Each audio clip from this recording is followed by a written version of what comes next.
Hi, my name is Matthis and I run a business called 30 by 30. We're a business that specializes in customer experience management.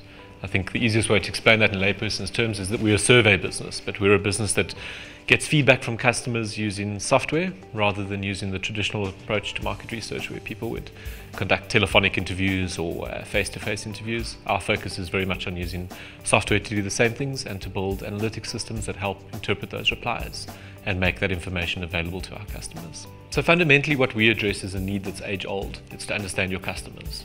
So if you're a business and you have customers, you need to understand them. You need to understand what makes them happy, what parts of your product are hitting their needs, what part of your service delivery is appropriate to them, and you need to be able to identify the customers you're dissatisfied so that you can perform some sort of service recovery and make sure that they don't go to their competitors.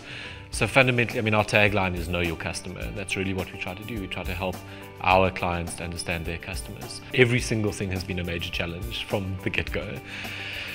I only mean that slightly facetiously. I just think that every stage of entrepreneurship, the stresses, one stress and one challenge is replaced by another. So in the early days, it's all about cash flow, and that was certainly our experience. How do I make enough money to pay the few staff that I have?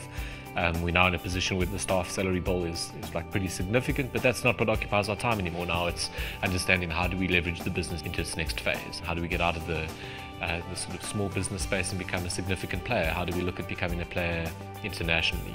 I think the main themes, if I had to break it up, are initially it's about cash, that then starts to become about people.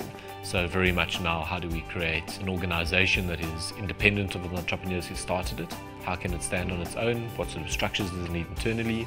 How do we motivate the people who work in our business to become leaders themselves of the parts of the business that they run in order to be able to take that business to the next level?